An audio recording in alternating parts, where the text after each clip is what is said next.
Hey everyone, NEET का exam कल होने वाला है, लेकिन कुछ पॉइंट्स है क्योंकि ये वो चीज है, ये सवाल है जो डेफिनेटली आने वाला है। नीट सर्टेन पैटर्न को फॉलो करता है। So in next 5 minutes you are going to understand the 5 different concept, और इससे 5 सवाल डेफिनेटली आने वाले हैं। I mean it will give you around 20 marks, and which is a very big thing. So let's start without wasting much time. Let's learn these 5 concepts. The NEET is going to ask the question based on these concepts. The very first concept is, the very first question, actually this question was asked in the year 2020, I guess. A body is executing simple harmonic motion with a frequency, and then frequency of potential energy is what? देखो, जब भी कोई body होता है execute करता है simple harmonic motion, तो उसका टोटल एनर्जी होता है हाफ एम ओमेगा स्क्वायर ए स्क्वायर होता है। टोटल मैकेनिकल एनर्जी कांस्टेंट होता है, but potential energy and kinetic energy varies with twice of frequency of the SHM. मतलब कि एसएचएम का फ्रीक्वेंसी अगर एन दिया है, तो पोटेंशियल एंड काइनेटिक एनर्जी के वेरिएशन का फ्रीक्वेंसी कितना होता है? 2n होता है। याद रखना, डायरेक्टली टिक कर देना है ऑप्शन नंबर 3। क्लियर है? इसके बाद नेक्स्ट पॉइंट ये हमारा कि an inductor of inductance L, a capacitor of capacitance C, and resistor of resistor R R connected in series to an AC source.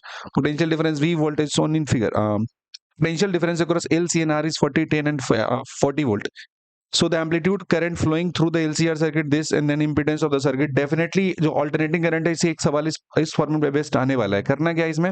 इसमें होता है कि मेरा अगर नेट वोल्टेज निकालना होता है तो क्या करते हैं हम लोग? Root under potential of resistance के स्क्वायर करते हैं, माइनस इंडक्टेंस माइनस कैपेसिटेंस होता है, इसका जो वोल्टेज होता है उसके स्क्वायर कर देते हैं। क्लियर है? और दूसरा होता है कि जो पिक वैल्यू ऑफ करंट होता है ना, इसको √2 से डिवाइड कर दोगे तो आपका क्या मिल जाता है? आरएमएस वैल्यू मिल जाता है। तो ध्यान देना कि जो भी वैल्यू दिया रहता है कैसा रहता है? आरएमएस रहता है। तो यहाँ पे जो अप्लाइड वोल्टेज है निकालेंगे, तो वोल्टेज जो मेरा दिया हुआ है क्रॉस एल दिया कितना? 40 दिया है, सी 10 दिया है, और आर के क्रॉस कितना दिया है? 40 दिया है। सो क्या लिखोगे आप? 40 का स्क्वायर लिखोगे प्लस 40 माइनस 10 स्क्वायर लिखोगे, that is 40 square plus 30 square, तो कितना आ जाएगा? 50 वोल्ट आ जाएगा।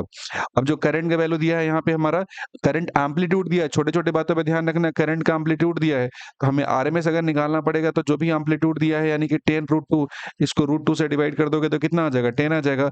इंपिडेंस का वैल्यू निकालना है तो वी बाई क्या करना है? आई कर देना है, और वी का वैल्यू कितना हो जाएगा? 50, आई का वैल्यू होगा 10, तो वैल्यू कितना आ जाएगा? 5 ओम। इसका आंसर आ जाएगा, और ऑप्शन नंबर 1 हो गया। तो अल्टरनेटिंग करंट में series LCR is very very important. एक सवाल यहाँ से बनता ही है, जाना पेपर में ढूंढ के सबसे पहले सवाल को बना देना।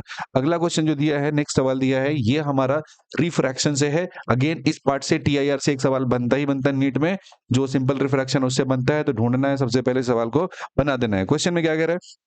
Find the value of angle of emergence from the prism. Basic concept है कि लाइट अगर आता है किसी भी सरफेस पे परपेंडिकुलर, तो कोई रिफ्रैक्शन नहीं होता है। इसके बाद लाइट कहाँ पे पहुंचेगा? यहाँ पे पहुंचेगा। 60 डिग्री, 90 डिग्री, इसका मतलब ये एंगल कितना डिग्री है? 30 डिग्री है, ये 90 डिग्री हो जाएगा, तो ये एंगल कितना हो जाएगा? 60 हो जाएगा। इसके बाद यहाँ पे परपेंडिकुलर प्लॉट कर दोगे तो ये कितना हो गया? 60 हो चुका है, तो ये 30 हो जाएगा। और ये लाइट यहाँ से रिफ्रैक्ट होकर बाहर आता है। हमसे सवाल पूछा गया कि रिफ्रैक्शन बताओ कितना हो जाएगा एंगल ऑफ इमरजेंस के वैल्यू जब लाइट यहाँ पे बाहर जाता है। रिफ्रैक्टिव इंडेक्स √3 है, तो यहाँ पे सिनेंस लॉ लगा देना है।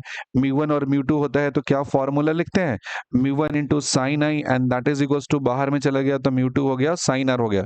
μ1 का वैल्यू दिया है √3, और आई के वैल्यू मेरे को मिल चुका है 30 डिग्री, तो लिखेंगे sine 30 degree, that is equals to 1, क्योंकि एयर में जा रहा है, और यहाँ पे क्या हो जाएगा? साइन आर हो जाएगा। 30 का वैल्यू होता है 1/2, तो लिखोगे √3/2, और यहाँ पे हो जाएगा साइन आर, और यहाँ से आर का वैल्यू 60 डिग्री मेरा डायरेक्टली आ गया। ऑप्शन नंबर 2 हो गया। So this concept is going to come in your NEET exam, जो रिफ्रैक्शन एंड टीआईआर पे बेस्ड एक सवाल होगा। एकदम आसान होगा, जाते तुरंत बना देना। नेक्स्ट क्वेश्चन दिया है, वेरी वेरी इंपॉर्टेंट, एकदम अल्ट्रा इंपॉर्टेंट कॉन्सेप्ट दिया हुआ है। म्यूचुअल इंडक्शन जब दो कॉइल के बीच में पूछा जाता है, टू कंडक्टिंग सर्कुलर लूप दिया हुआ है, सर्कुलर लूप दिया हुआ है, जिसमें एक का रेडियस R1 है, दूसरे का रेडियस R2 दिया हुआ है। लेकिन यहाँ पे जो पॉइंट बोला है कि R1 जो मेरा दिया है बहुत बड़ा है, R2 इसमें बहुत छोटा दिया है। ध्यान से सुनना बात, R1 बहुत बड़ा दिया है और R2 बहुत छोटा दिया है। उसमें क्या होता है कि जो बहुत छोटा दिया होता है ना, उसका स्क्वायर बाई बहुत बड़ा होता है, उसका स्क्वायर होता है। निकालते हैं ऐसे है, जैसे बड़ा वाला वायर हो गया, इसका निकालेंगे मैग्नेटिक फील्ड का वैल्यू, तो सेंटर पे कितना हो जाएगा? μ0I हो जाएगा, डिवाइडेड बाई कितना हो जाएगा? ट्वाइस ऑफ R1 हो जाएगा। और फ्लक्स का जो वैल्यू होता है B इंटू एरिया होता है। अंदर में कौन रखा हुआ है? तो अंदर में छोटा वाला रखा हुआ है। छोटे वाले का एरिया कितना हो जाएगा? तो छोटे वाले का एरिया हो जाएगा πr2 स्क्वायर हो जाएगा। और जो मैग्नेटिक फील्ड दिया है वो कितना है? μ0I डिवाइडेड बाई 2r1 दिया है। तो अब देखोगे कि जो फ्लक्स का वैल्यू दिया है किसका प्रोपोर्शनल हो जा रहा है? तो फ्लक्स के वैल्यू जा रहा है प्रोपोर्शनल आपका R2 स्क्वायर बाई R1 हो जा रहा है, और इसी का प्रोपोर्शनल म्यूचुअल इंडक्शन भी होता है। तो यहां से भी जो हमारा ईएमआई चैप्टर होता है, वहां से इस कॉन्सेप्ट पे डेफिनेटली सवाल आने वाला है, तो इसको दिमाग में रखना है और ढूंढ के तुरंत बना देना है। और नॉनदलेस लास्ट क्वेश्चन है, ये हमारा काइनेमेटिक्स का स्ट्रेट फॉरवर्ड सवाल दिया हुआ है, और काइनेमेटिक्स से एक सवाल तो बनता ही है जो कि बहुत आसान सवाल होता है, जिसको हम अगर सही अंडरस्टैंडिंग रखें तो जाते तुरंत बना सकते हैं। एनसीईआरटी बेस्ट बेस्ट सवाल है, ये भी हमारा नीट का है हुआ क्वेश्चन है। कह रहा है कि car starts from rest and accelerates 5 metre per second square. देखो मान लो कि स्टार्टिंग से चलना शुरू किया 5 मीटर पर सेकंड स्क्वायर से, तो कितने सेकंड तक चल रहा है? 4 सेकंड। तो 4 सेकंड चलने के बाद वेलोसिटी कितना होता है? सीधा लगाना equation, v equals to u plus 80 हो जाता है। 5 से चल रहा है 4 हो जा रहा है, यानी कि वैल्यू कितना हो जाएगा? 20 मीटर पर सेकंड हो जा रहा है। इसके बाद बोला गया कि इसके विंडो से person sitting in the car, what is the velocity? बोला कि dropped out from the window by a person sitting in the car, what is the velocity and acceleration of the ball at t equals to 6 second? तो देखो 4 second तक तो चला है, और जब इसको ड्रॉप कर देंगे तो क्या होगा? ये आगे की तरफ चलता हुआ जाएगा, नीचे भी चलता हुआ आएगा, ऐसा होगा ना? ऐसा चलते हुए जा रहा है। तो कितना हुआ? 4 सेकंड पे ड्रॉप किया तो 6 सेकंड पे गया है। तो वर्टिकली डाउनवर्ड डायरेक्शन में एक्सेलरेशन इसमें कितना लगता है? सिर्फ और सिर्फ जी लगता है। कार से बाहर आ चुका है, हॉरिजॉन्टल में कोई एक्सेलरेशन नहीं, तो वर्टिकल वेलोसिटी क्या हो जाएगा? v equals to u plus a T.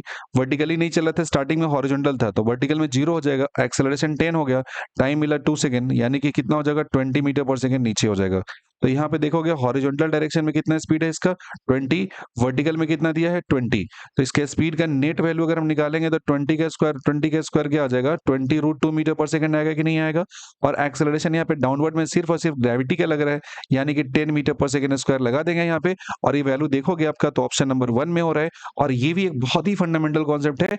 तो आपका काइनेमेटिक्स से एक बहुत आसान सवाल आने वाला है, अगर आप सही से उसको करते हैं तो आसानी से आपके 20 मार्क्स आ जाएंगे इन 5 कॉन्सेप्ट्स को सही तरीके से अपने दिमाग में रखते हैं। तो hope it will help you to gather some extra marks, जितना आप ला रहे होंगे उसमें कुछ वैल्यू एडिशन 10 to 15 मार्क्स हो जाएगा। Okay, so hope you are going to rock tomorrow. Thank you for being till the end. Bye bye.